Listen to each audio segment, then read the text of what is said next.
गोष्ठी मध्य प्रतिद्वंदिता 2 लक्षर नीलाम पोखरी है 20 लाख नीलाम। कटक जिला महंगा ब्लॉक अंतर्गत ललितगिरी पंचायत रे एक पोखरी नीलाम घटना चर्चार विषय पलटि। 2 स्वयं सहायक गोष्ठी मध्य प्रतिद्वंदिता 2 लक्षर नीलाम पोखरी है 20 लाख नीलाम। आपण माने विभिन्न चलचित्र रे देखिथिबे 2 गोष्ठी मध्य छोट छोट जिनिस को नीलाम रे किभली अधिक मूल्य पर्यंत होइथे। एभली घटना ललितगिरी पंचायत कार्यालय देखा मिली। गत 3 वर्ष ललितगिरी ग्राम बड़ पोखरी 1,60,000 नीलाम होता। एवं 5 वर्ष नीलाम होगाकू हेले एही पोखरीर सरकारी धार्य मूल्य 2,90,000 रही। एने पंचायत कार्यालय सरपंच समिति सभ्य ब्लॉक पंचायत अधिकारी और पुलिस प्रशासन उपस्थित नीलाम करा 29,000 टंका अमानत जमाते 3टी स्वयं सहायक गोष्ठी नीलाम रे 2 भाग नहीं। नीलाम अधारू जड़े स्वयं सहायक गोष्ठी ओहरी जाइतिबा बेले समृद्धि स्वयं सहायक गोष्ठी और मां समलेश्वरी स्वयं सहायक गोष्ठी मध्य नीलाम डकाकू नहीं प्रतिद्वंदिता होइतिला। 20 लाख टंका 5 वर्ष समृद्धि स्वयं सहायक गोष्ठी नीलाम नहीं। आगामी 5 दिन मध्य नीलामधारी को पंचायत 17 लाख टंका अमानत देवाक पड़िबो। यदि नीलामधारी एही अर्थ पैठ न करती आउ थे नीलामी ऑक्शन होगा सहित संपुक्त एसएचजी ग्रुप ब्लैकलिस्ट आउ नीलामी ऑक्शन में भाग नहीं पारिबेनी और डिपोजिट करथिबा 29,000 टंका आउ फेरस्त पाइबेनी बोली नीलाम अधिकारी कहते। एक पोखरीर एते अधिक मूल्यर नीलाम आगरू केबे होइनथिया बेले एहाकू नै चर्चा देखा देछि। महागरू दयानिधि संक रिपोर्ट एएम मीडिया 24।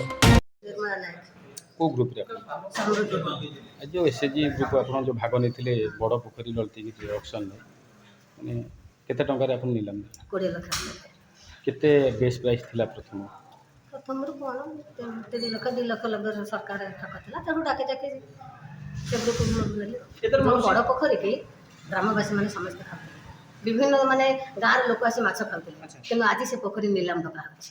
ललितगिरी गाँव किछि माने लोक नीलाम डका आपण नीलाम नै हां मु नीलाम नै एसएचजी ग्रुप समृद्धि आपण केते कोन भाबुचंदी आगामी दिन रा द्वारा हां अपन आपण ग्रुप रे अभी अछंती आउरी मेंबर ये माछ जेमि विभिन्न प्रकार सरकारनकर योजना रे भी व्यवसाय करछन एसएचजी माने माछ जो 20 लाख हां हमें से नै छु हमें माछ चाष करबो हम निश्चित 20 लाख भाग कर माछ बस आपण बुधवार पर्यंत समय दिया छै जपरंत आम प्रकाटन न देई छै सबन करतन देई छला पर जानि छै मुगर पर नीलाम देली दुर्गोचन समिति सभ्य ललितगिरी पंचायत कौन कहे ललितगिरी पंचायत रे जो ऑक्शन होतला बड़ पोखरी पे कौन केते किए भाग नहीं एथरे केते टंका रे नीलाम आज जो आम नीलाम ये चलला ये 3टी एसएचजी ग्रुप भाग नहीं माँ समलेश्वरी माँ संतोषी और समृद्धि एसएचजी नहीं सबुठ अधिका समृद्धि एसएचजी ग्रुप 20 लाख टंका नीलाम नेले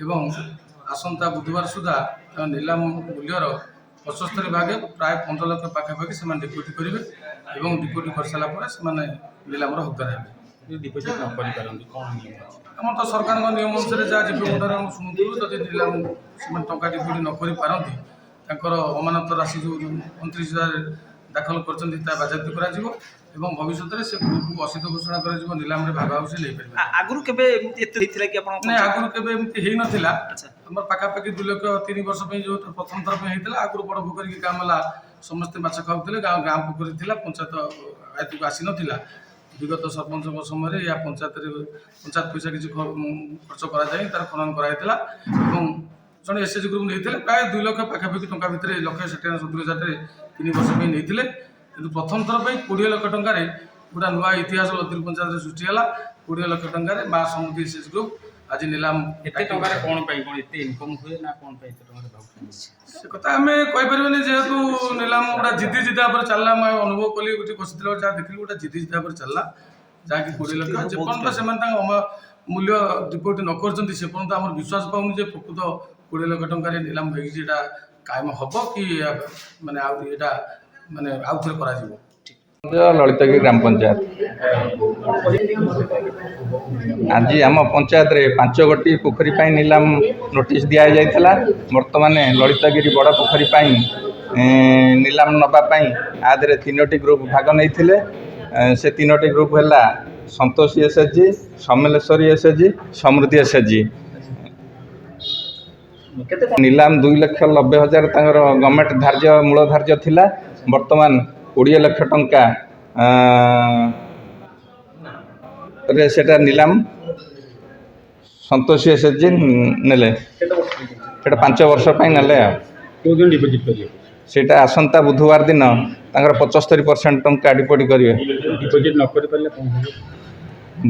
ଡିପୋଜିଟ୍ ତ ନ କରିପାରିଲେ ସେଇଟା ତ କ୍ୟାନସଲ୍ ହେବ। ସେ କିନ୍ତୁ ଆଇନ ଅନୁଯାୟୀ ଯାହା ତା'ର ବିଧି ଥିବ ତାପରେ କାର୍ଯ୍ୟାନୁଷ୍ଠାନ ହେବ। ଅଫିସିଆଲି କେଉଁ ଅଫିସର ସବୁ ଥିଲେ? ଆ ଦେହରେ ଆମର ଗ୍ରାମ ପଞ୍ଚାୟତର ଯିଏ ଜିପିଓ ସାର୍ ଥିଲେ, ଆମର ଏକ୍ଜିକ୍ୟୁଟିଭ୍ ଅଫିସର ଥିଲେ। ଆଉ ପ୍ରୋଟେକ୍ସନରେ ଅଭିଯୋଗ ହେଉଛି କ'ଣ ପାଇଁ? ଶାନ୍ତି ଶୃଙ୍ଖଳା ରଖିବା ପାଇଁ ପୋଲିସ ପ୍ରୋଟେକ୍ସନ୍ କରାଯାଇଛି। ଆଉ